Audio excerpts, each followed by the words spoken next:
How are Hello. you? Good I to am see very you. good. How are you? Good. Thanks for tuning in today. I'm happy to be here and happy to have something to do. Yeah.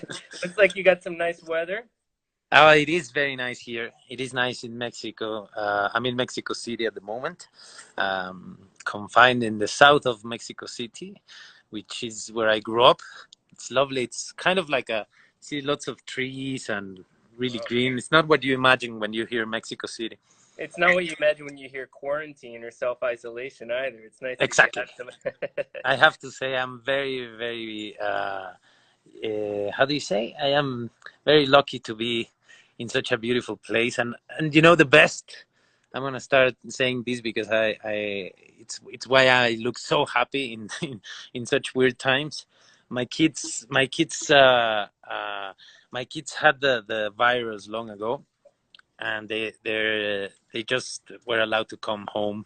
They're immune now. They're Oh in the next stage. So yesterday was the first night they slept here, my God. and life has changed dramatically for me. I was like 3 weeks not being able to hug them or to get close to them, and finally I am. So it's one of the best days in a long time, to be My honest. God. Yeah, Well, yeah, yeah. I'm not even sure what to say. It's congratulations or something Thank you, like man. that. Yeah. It must be. I mean, must be a very powerful experience that you go through. I mean, we all have been hearing stories about people who have been touched by this virus, but what does it do to you to go through the experience of having it such being such an intimate part of your life? It is the weirdest thing. I think this virus is hitting in the deepest and more personal and an intimate way, possible way. It just I think it at the end it just confronts you with what you've done, right and wrong. What you have around, what you've generated, what we are. It's like it's hitting the most again human instinct, which is like contact, which is like it's taking uh, away the ability of human contact, and that's insane if you think about it. But it's also an amazing reminder of what matters. Like at the end we still have everything we had, but we can't do the most the most powerful and important thing in life, which is being able to share our love with those we care about. No, in Yeah, the, I in, mean, yeah. Go ahead. Go ahead. it's a very interesting observation too, because I think a lot of people have been going through this sort of emotional process of realizing there's so much that you can't take for granted, and I wonder what it must have been like for you not to dwell on it, but to be in that situation where you're sort of at the mercy of other people and hoping that the medical workers will give you the information that you need. If you can't get through to your children, how you can get the updates that you need. I mean, here in Yeah. New York, everyone comes out in their balcony at 7 o'clock and cheers for the people on the front lines because we so often forget what they're up to. But what was that experience like for you? It was weird because I was coming back from London. I was there preparing for the show for the show we were supposed to start soon, and uh, and and I was in Europe seeing how Europe was going through this way before it was news on this side of the planet. I remember going through New York and people were out in the streets. There were parties, theater, everything was going on. As soon as I landed in England, I started feeling something different. And then one day everyone said it's time to go home. Like airports are gonna shut down, and we should go now. And I flew obviously next day to Mexico because I didn't want it to be far from my kids. If I had to stay or if I had the virus, I wanted to be next to them. So I flew back home, and I came here, and in Mexico we were living a different world. And I remember people saying, "Why are you're exaggerating too much? You're exaggerating." And I was like, I self quarantined when I came back because I said I might have it. I don't want to be the one spreading this. Yeah. So I came to my home and I stayed here, and I didn't see my kids for a few days, like 10 days. And then when I was finishing my 14 days. my daughter was coming from like a summer camp, but not in the summer, whatever that would be, a camp, I guess, and she got it there from another kid, and then they started. So it's been quite a long time. Like I've had to be a dad, the dad I've never wanted to be, the distant dad, the one that just comes, provides food, says hello, and leaves. Yeah. They were staying with the mom, and it was painful. And I started seeing the reaction of those who knew in this country, and the amount of work they were doing, and the amount of passion they were putting behind their job, trying to make sure we as a country reacted before, because we had the chance, right? And it's weird because at the same time you're talking about a country where inequality is huge, where poverty is huge, where there's the gap between those who have and those who don't is humongous, So basically, there's a big chunk of the population that can't even think about staying home, because that wouldn't be called surviving, that's called like basically not taking care of the people you love the most. There's families that one person has to work for to feed four people. What happens if that person doesn't go out that day? Comes back with nothing. What happens in that house? What happens with domestic violence? It's another thing we don't think about too much. And in this country, that issue is huge. Gender violence in general is huge, and domestic violence is huge. So how can you tell those families, go confined, stay in a home? How can you tell that daughter, that wife, stay home if the aggressor is there? Anyway, there's so many vulnerable communities in this country that for them this is a different issue, and it has to be tackled differently. And on the other side, you have all of us that we have the great luxury of being able to stay home. So anyway, I don't know. I didn't answer your question, but I just went to. Yeah, you're covering so many different aspects of this, and one of the things that's been fascinating for me as a journalist is talking to so many people in recent weeks whose work was disrupted as well. And you mentioned the show. I think it's the Disney Plus Star Wars show. Yeah. So, how far along were you when you were working on that, and were there other projects that you were doing that have also been sort of impacted in the last few weeks? Yeah, well, that project, gladly, we were in pre-production, which is an easy thing to handle. It's an easy thing to do from home, so you can still be developing stuff, you can still be designing. We were like those shows that we're shooting, that must be traumatic, because you have to stop and there's nothing you can do, and the loss is huge. Right. And who knows if you can go back or not. Like, each case is different also. But I think where I felt it the most is with our company. We have a company in Mexico called La Corriente del Golfo, with Gael. Gael and I founded this company a little longer than a year ago, and gladly we had one show that we were in post-production, and we managed to finish it completely, and all the other stuff that is in development, well, now we have a chance to develop and to keep working from home. But it's hardcore when you have a company and so many people rely on getting paid, and and you have to be there and respond no matter what, But I can just think about those little businesses, that they need to sell that night to pay the next morning, their people, All so many people live in Mexico from tips, waiters don't get paid enough money to survive. It's the tips. It's so that stopped, and in our sector, I think, well, the interesting part of this is that at the same time content became so important, that, like what we're doing right now. Exactly.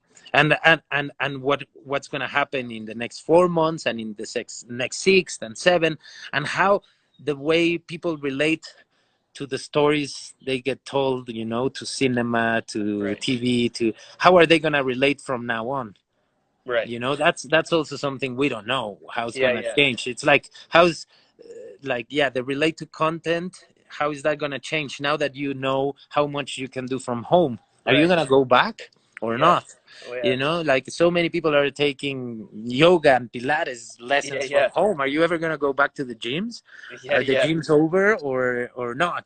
Uh, That's a terrifying proposition it right is. there. It is because it is because also there's something we're realizing that technology can do.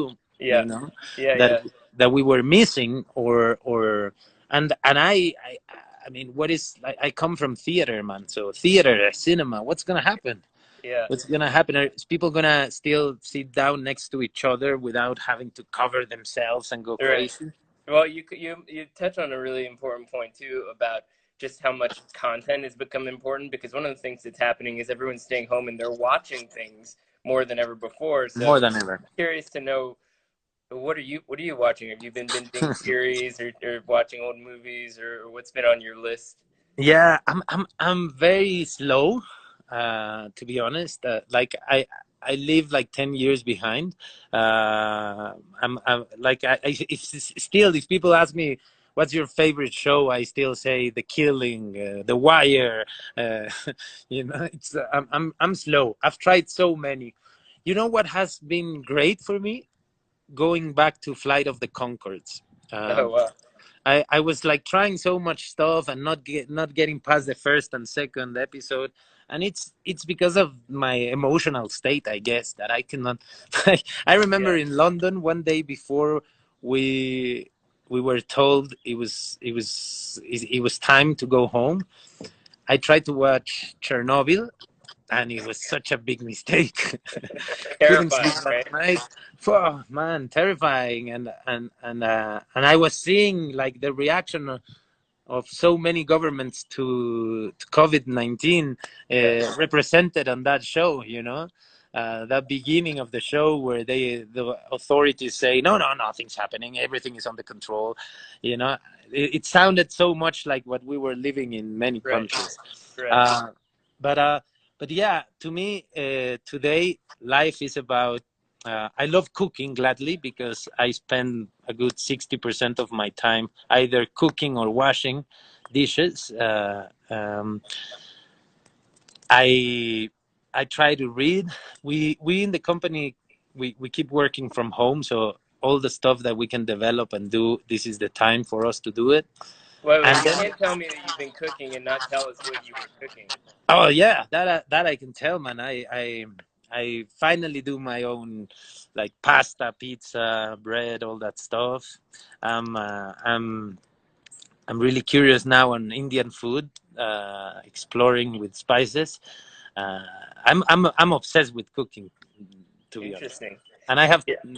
finally I have someone to feed here. I have my kids Right. because before it was quite. I mean, and people were not like the madness of people. You know, it's like people were not receiving food.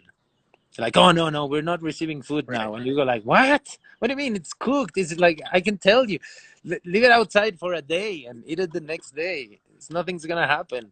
I Interesting. mean, it's cardboard the problem, not curry, you know. But anyway, I've been exploring my home, realizing so much stuff I didn't know this home had, or could be done here. Taking care of the garden, just that, man, and trying to read.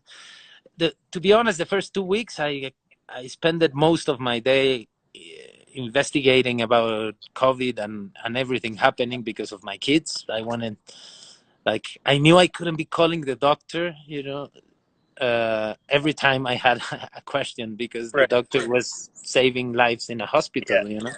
Yeah. So I became obsessed with with researching on this and finding out where we were compared to other countries.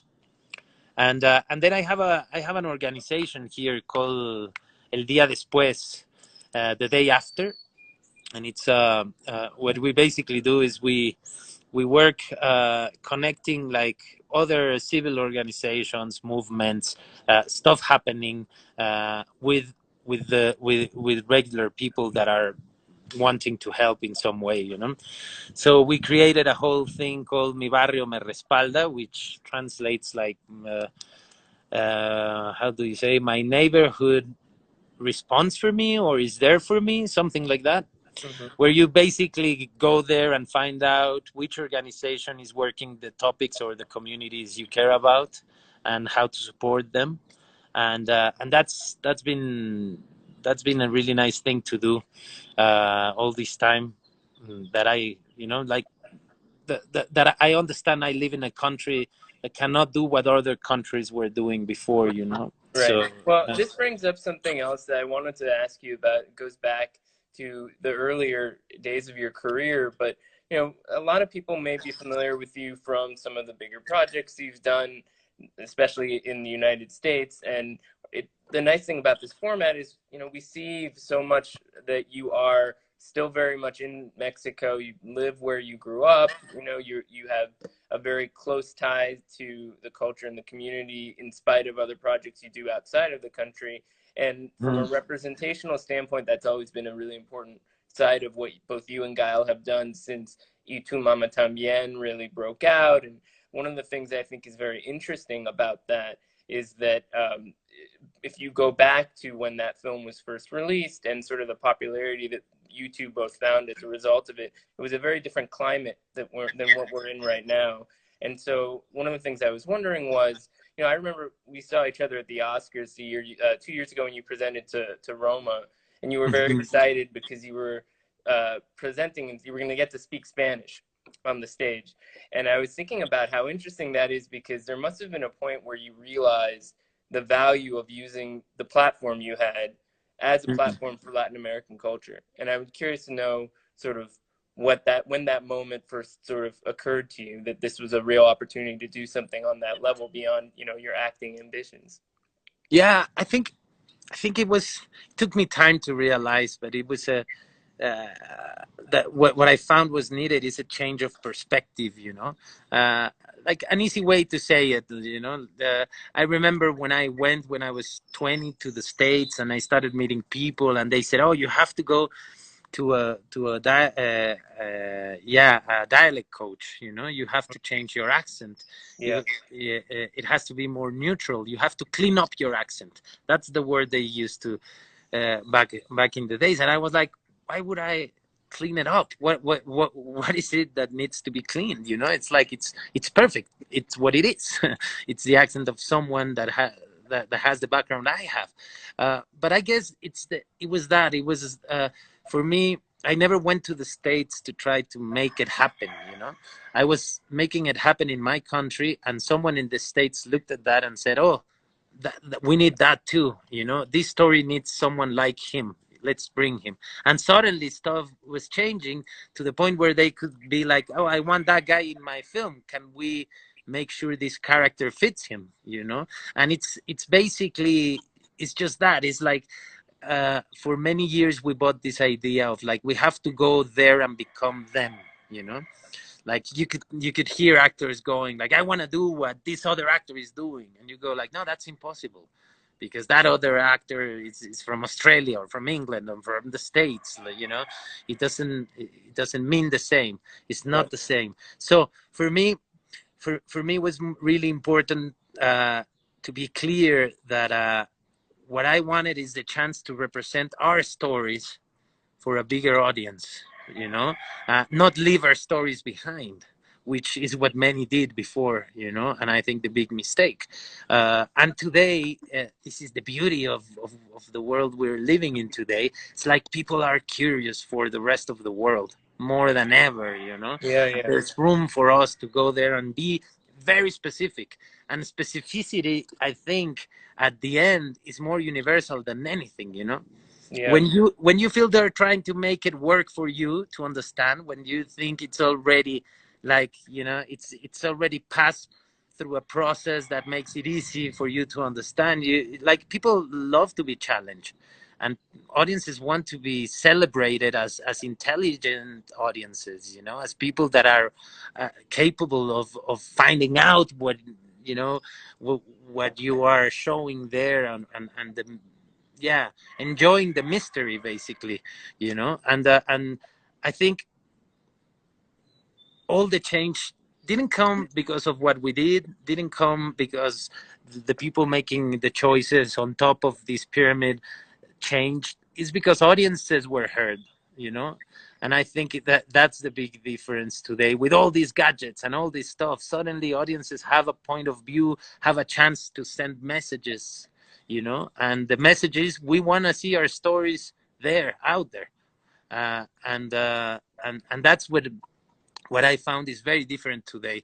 You know, before there was always someone behind the desk saying this is success, this is not, Yeah. this worked like this, therefore we can't do that anymore.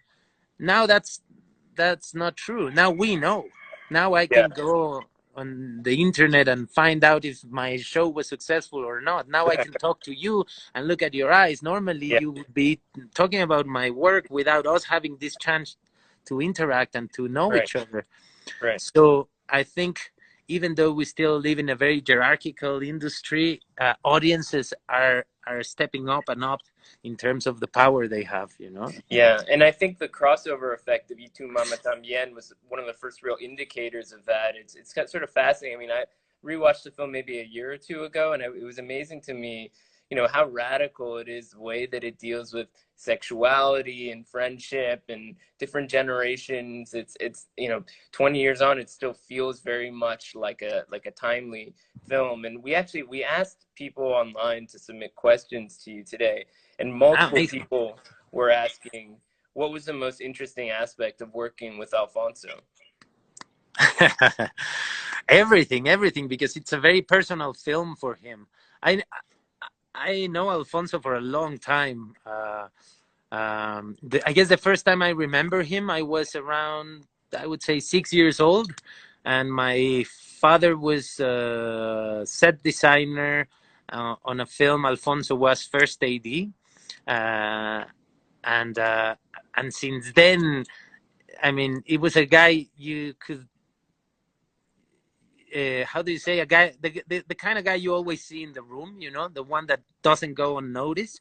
That was Alfonso, you know. Always, he's a very smart guy with a lot of confidence, really fun to be around. And I remember growing up, seeing his film in Mexico, and getting to know his family. And so I was, yeah, I was really, I guess, close to him. It wasn't like I went to a casting without knowing the guy. And when we did the audition, it was fantastic. I you could tell Alfonso had a different way to do it than anyone else. You know, what we did with Gael was like a half a day of shooting, basically, of being in a project, you know. There was this Lubeski with a camera, his brother assisting, Alfonso directing us in a real set with, you know, with costumes and everything, and the script. And that's how he casting, you know. That's how much like rigor and work he puts behind every decision he makes, you know. We worked half a day for him to realize if he wanted or not to work with me in this project, you know, to if he thought I could do or not the role. You never go through that. You do a casting against a white, you know, wall, and they tell you like, use your hands because there's no props and you have a gun here, and you go like, "Ugh." If you see those castings, you go like, shit, this actor is terrible no matter what, you know. No one can pull that out. But Alfonso made it easy for us, and I think I never worked so hard in my life before. And I started working at 6 years old. I was 19, so I had a lot of stuff already. I have done a lot of stuff, but never with that kind of like precision. Alfonso is a guy that can do a scene in 1 or 2 takes, or 19 to 25. You know, it doesn't matter. He doesn't leave the room until he has exactly what he wants. And you can tell when you see his films, you know, the point of view is clear, is is always unique because it can just come out of one person, and that's him.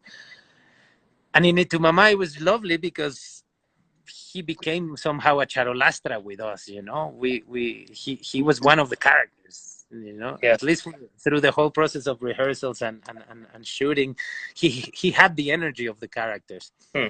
And it was really nice to share that. We spent so much time together. We traveled so much, and we had always that dynamic, of brothers competing, and he joined, so it was fun and exhausting and beautiful, and it changed my life in many ways. And I'm always going to be thankful because he always said the right things to me, even though when they hurted. Interesting. I always thought it would have been cool if you guys did like what Truffaut did with 400 Blows or something, and come back to you guys every couple of years. People probably ask you this every day when the sequel is coming around, right?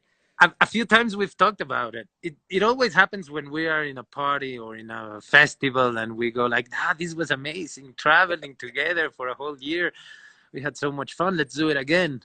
But at the same time, you don't want to mess with something that was so special and perfect for you. Like not just because of wanting to expand the effect of something. You also have to let go, and the beauty of cinema is that stays there forever. So you can go back, you can talk about it. Yeah. I can't wait for my kids to be at least 16 to watch it, and share it with them. Yeah, I can't imagine. I mean, because they probably know Gael, so seeing you two together in that situation would be it's not gonna be easy for them. It's not gonna be easy.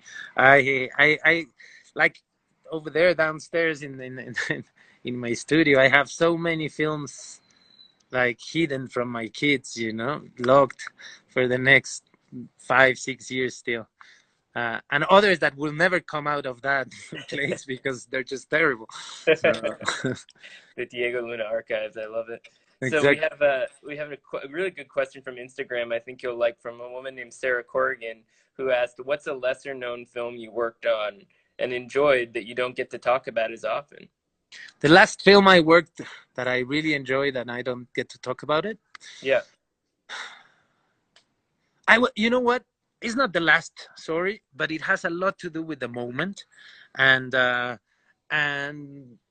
I received an email once this whole thing exploded, and I went back to watch it, and it has so much to do with this moment. Mr. Lonely, directed by Harmony Korine. I was hoping you'd say that. There is a whole voiceover that he wrote for the character, where he ties all of the stories that you're seeing together. That is like a reflection of today, basically. I urge people to go and find it and see the film. Now that if you don't have two crazy kids, you might have tons of time, and you can watch it and see how much of a projection of the future we're living today. Right. Was the film. Harmony is in he's a genius, I think, and that film also was an amazing journey for me in many possible ways. One of the craziest roles I've played, I think. It took me to emotionally to a place where no other film had taken me, or project in theater nor TV nor anything. So it was special. And I saw it the other night, and it's crazy, and it has Werner Herzog. Yeah, as a priest. It's Anyway, It's yeah. amazing. I think that film is very underrated also because when people hear Harmony Korine, especially now, they think of maybe Spring Breakers or Beach Bum or whatever. And these are very sort of aggressive films saying things about popular culture and so forth. And this is a much quieter, more poetic kind of story. And the character that you play, all these different people kind of playing celebrities, it's a fascinating, as you say, statement on kind of what our culture is like now. Everybody trying to play roles and so forth. So it's very interesting that you bring that up now because I wonder what people would make of it if they had a different assessment of it from the outside. Yeah. It talks about the plague, it talks about the plague. And when I started hearing that, I was like, what?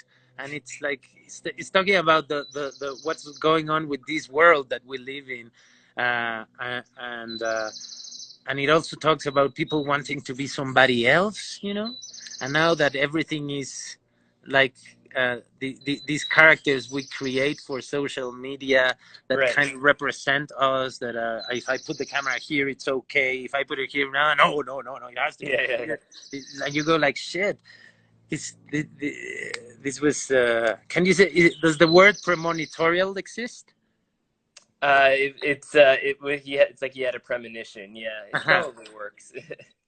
Well, it's just that it's a Spanish word, and I just made it, try to make it sound American. Pero sí, we say premonitorio. Premonitorio, sí. Yeah, exactly. It's like that. If you see this film, it was from 2006, I think. Yeah. And it couldn't be more relevant today. So yeah, if you can watch it, it'd be cool. So we had another question from Arturo in Instagram, and he asks, "What's your favorite Mexican film?" Oof, my favorite Mexican film. That's a hard one. It's always tough for me to say like the favorite, the best, but because films are important in a moment. Like I could not say Roma today because I think when I saw Roma, I couldn't stop crying for hours, and I thought it was beautiful and perfect and strong. But there's the others, the other films I grew up watching. I love the early films of Cantinflas, for example.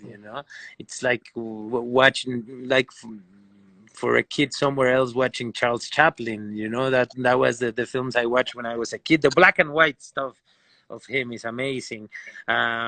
Recently, there is really good films. I saw not long ago a film called La Camarista, which is very simple, very small, and it's beautiful.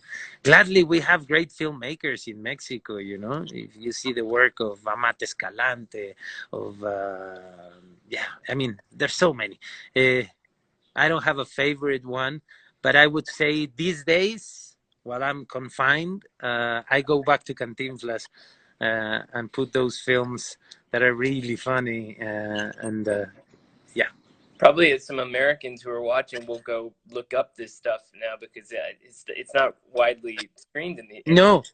So Cantinflas, I think he did one film in the States, and that was it. He was huge in Mexico, the biggest comedian, I believe. Him and Tintan probably, but his early stuff is so sharp and great. So yeah, make sure it's in black and white if you're trying to see Cantinflas. Right. That's a good tip. So because we're talking about storytelling in Mexico, I do want to ask you a bit about Narcos. Obviously, a lot of people watch this thing. It had a big impact on your career, I know, just in terms of, the visibility it had and everything. But I'm sort of curious about, this show it's about a very dangerous moment in not just Mexican history, but the history of the drug war. To what extent, when you were doing the show, did you feel that danger? Did you feel like you were in that world to understand how to, sort of tell a story? I think I understood what we wanted to say before we started shooting. For me, the first thing was like to make sure I wanted to be there for the same reasons the other people were around, because this is a very personal and it's really close to who I am and where I grew up. The story gets to the 90s, and in the 90s I was 11, so I remember these names, I remember these events, and I don't, I wouldn't say through the show I realized how important was to talk about this violence and how close and dangerous it is to us. It was more about making sure people could understand that this is not fiction. This is not something that doesn't relate to them, no matter where you live.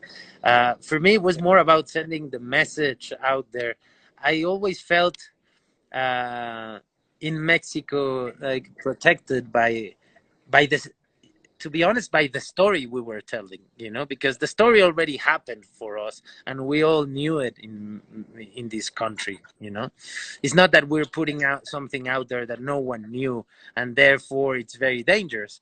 This is the stories that were in the papers, in the magazines, but somehow they were never told out of a very small context in Mexico, and for me it was important to send the message out there for people to understand what had to happen for this violence to erupt like in the way it is today. What needs to happen for a line of cocaine to travel. uh, like why this violence exists, because there's a market, so we're all part of the same issue. And I guess the only fear I've always had is about the other stuff the story talks about, and is how much involvement of the politicians, of the police, of the military was needed for this to happen, for this industry to exist. It's a business where, yeah, there's traffickers, but they're not the only ones, and they're not definitely the ones calling the shots. There's a Yeah. system that has allowed corruption to go as deep as possible, and this corruption has reached every level of power. And that's the structure this series talks about. Where many of the names we say, there's people that are still in positions, in political positions in this country. There's so many criminals still wearing a suit and going to work every day here. Hmm. So that's what I was worried about, more than anything else. Uh, but but it wasn't enough to not do the series and not get the story out. And now I know some people wondered why you didn't meet with the real Felix Gallardo. So what can you explain sort of the decision on your end to kind of keep your distance? There was two things. One is, as an actor, there's not enough material out there, so people don't have an idea of who he was. It's one of like one of these, like, not many guys like him understood the power and of discretion. Hmm. This guy did. This guy wasn't in the front line, dressed flamboyant, doing big scandals. Like, he tried to work on the water. That's why he reached so far. That's why he managed so much.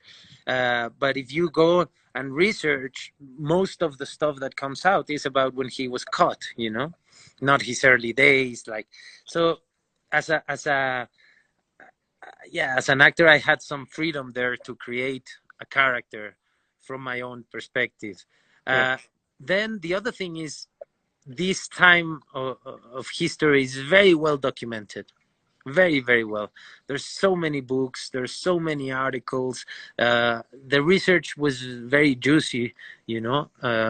So I had so much information, and I decided I didn't want to go also and meet with someone and find out who he wanted to be or how he would like to be represented. To me that's dangerous, because you end up serving that need. And I decided to build a character around interviews of people talking about him.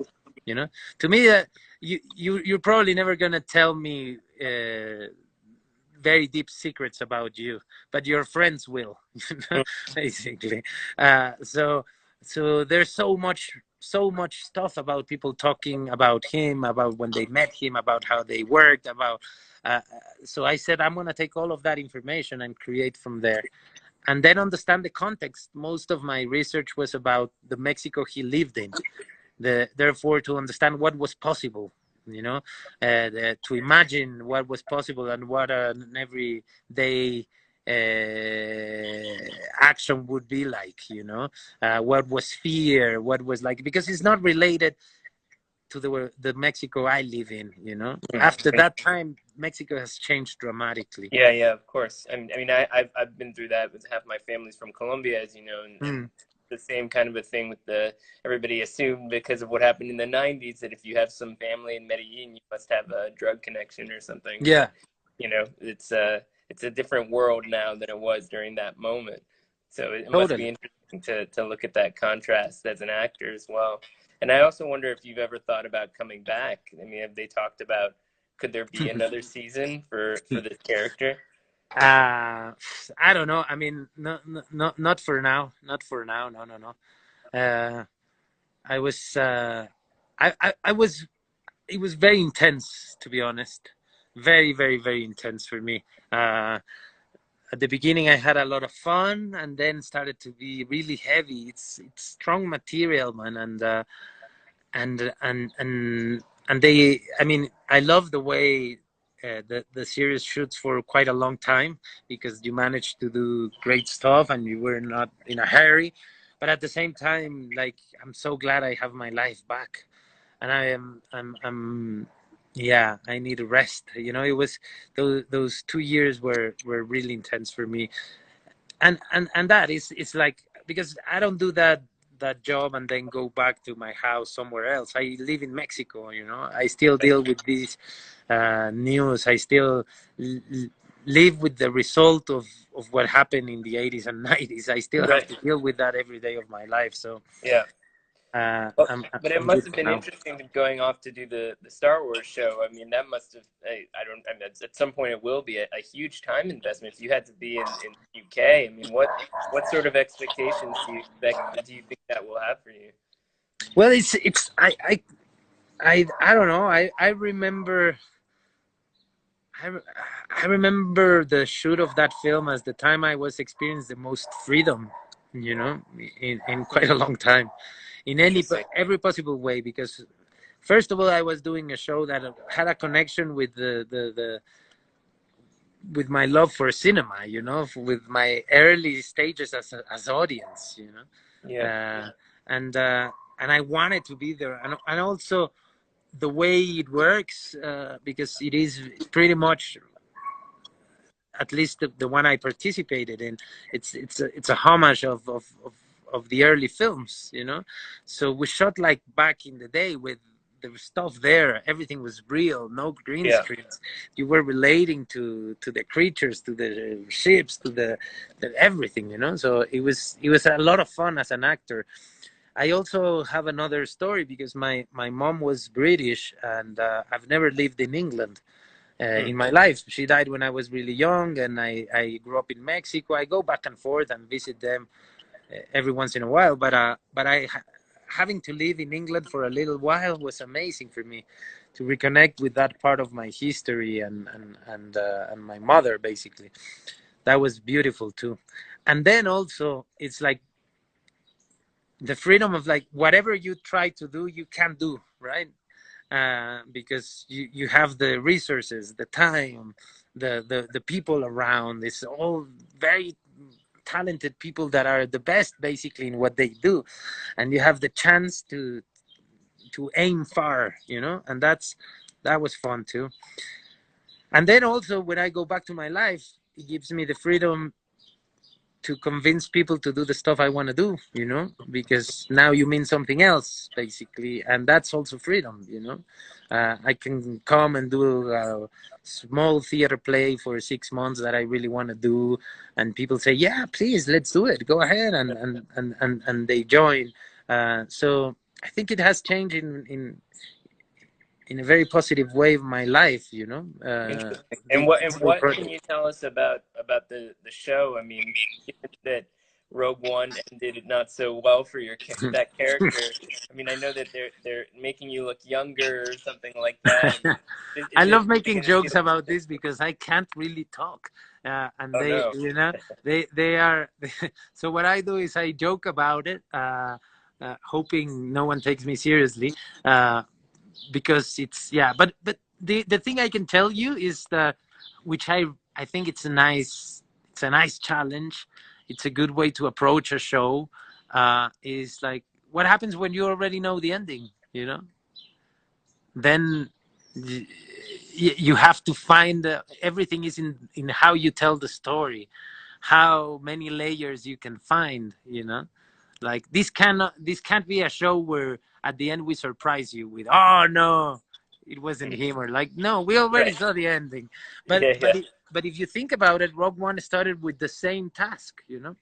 Sure. We knew the beginning. The last scene of of Rogue One is a scene we all know. So then it just, it makes another part of your brain work, you know. You cannot use the same formulas you've been using through your life in storytelling, because this is very different, you know. Mhm. And the big thing is, like, now we start with a character that people already know what's capable of, you Right. know. Right. All right, So I want to go away from all the yeah. blockbuster stuff for a second because we don't See, have that much time left, and yes. I want to dwell on that. But one of the things we haven't talked about is Ambulante, which Mhm. is this amazing traveling documentary festival that you and Gael started a number of years ago. I had the pleasure of going maybe 5 years ago to the Mexico City portion of it, but I found out how many different places it travels to. Now, I know that was affected in these last few weeks by the situation. So, what can you tell us about sort of the state of an operation like that, and why you think something like Ambulante still has value in Mexico? Well, I mean, it's the most, it's the healthiest project I've ever been part of, you know. Started from us saying, uh, we were traveling through festivals, looking at all these amazing documentaries, and feeling very jealous that this would never get to be screened in Mexico, nor be part of our conversations with our friends. And then a good friend of ours did an amazing documentary, and the perspective of how many people were gonna watch it and what was the future for that documentary was really sad, you know. So we said, why we don't present the show, and make present the documentary and do the whole promotional tour for the documentary to be seen, now that people care about what we have to say. And then we said, well, if we're going to do that, let's do it for a big selection. And the idea was to organize a festival that is not a niche festival. It travels. It's more like a rock tour, you know, that Yeah. goes to your city, and that doesn't have a competition. We don't put films to compete to each other. We say all these films matter for different reasons, and you can find out through the selection what's what works and not for you. But we don't want to say this is good, this is bad. We don't want to go into that at all. And we want to take cinema out of the cinemas too, you know. So the festival travels and goes to plazas, galleries, Yeah. schools. uh, so it is very relevant. We live in a country, again, as I was saying, where inequality is huge, and what a citizen in Mexico City can reach has nothing to do with people in other towns of this country, you know. So the idea is to make it easy for people, to give them access to all these voices and reflections that matter. And yes, this year was rough. I mean, like for any other industry, I guess, or project. But we were celebrating. We were to celebrate our 15th anniversary. Uh, it's survived so many things, Ambulante. You know, it's been 15 years nonstop, and and. But Ambulante is not just the festival. Ambulante also screens films through the year. some we have this we work on this where we grab a film and use it to create some social change somehow, you know. So we go screen in the House of Representatives. We screen like we take issues we think films can help, and kind of try to use the film to sensibilize those who are making decisions or audiences just to support causes. So the festival is very relevant, and the festival is just finding a way to subsist through this time, finding a way to show films to people while they're confined, and making sure as soon as we're allowed to go out and yeah, go back and yeah, occupy those spaces, you know, Right. those Right. public spaces that we gain through these Yeah. years. Yeah. So it's pretty much alive, and also I think documentary is fantastic to help you to yeah, to understand the world you live in, to understand what your impact can or can't be. And I think we after this experience that somehow connected the whole globe, we're gonna need so many documentaries to understand what actually meant, what happened to us, Yeah. and what we will be facing. Right. You know, there I'm sure there are going to be one or two very cheesy films about COVID done in the next 5 months. The rom-coms and Yeah. yeah. But I will be searching for documentaries more than Yeah. anything, you Yeah, know? yeah, that's a very interesting point. So we're almost out of time. So very quickly, I want to ask you one last thing, because you started out talking about this very personal experience you went through with COVID and your children. Many people are living in fear right now that this could happen to them, or maybe they are going through it. Having gone through it and come out the other side, what kind of wisdom can you impart or advice in terms of, how to deal with that specific fear that's so tied to this very weird new threat we've never seen before? Well, I think the most important thing, we have to be informed, and it's our responsibility, you know, because fear comes out of ignorance many times, you know. So we have to be informed, and we have to do the research, and we have to explore it.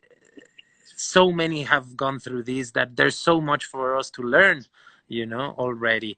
And one of the things I was really afraid of is people, you know, abandoning their sick people, you know, their sick families members. And when it happened to me, I was like, I learned how to be present, Hmm. taking care of myself, taking care of my father who's 80 at the same time. You know, I wanted to be able to be there if my father needed me, but I wasn't gonna just abandon and run away from my kids because they had it. So I found a way to be present, taking care of myself and taking care of everyone around me. uh, we have to make sure we remind the people we love them every day, because this is this is not an easy thing to handle. And we have, it's going to be a long ride, you know. So we cannot just hide from fear and hope everyone will be out there when it's over, you know. Right. Let's be there for everyone. And yeah, and let's learn from this. I think COVID, what's doing is it's reminding us what we were doing wrong, you know. It's just like making sure, it's pointing out who we are, what we've really done, you know. Like so many people are not by like the people that are having lots of trouble, or those who died, many died for other reasons, you know, things we didn't take care Right. of before, you Right. know. So It's not like all of that stuff is gone now or I something. think it's a metaphor for us. Like, I see my country and I go like, I really like, I really hope we all work to change this country and the reality here for so many that are not able to attend what the government is telling us to do, you know. So what are we gonna go to that same unequality system, unequal Right. system that we live in, or are we gonna change that somehow, you know? Yeah. um, I think there's a lot for us to do now, but there will be a lot for us to do once this is over, and hopefully we Right. can use this opportunity to build a world that where we all belong, you know, where we're all allowed and welcome.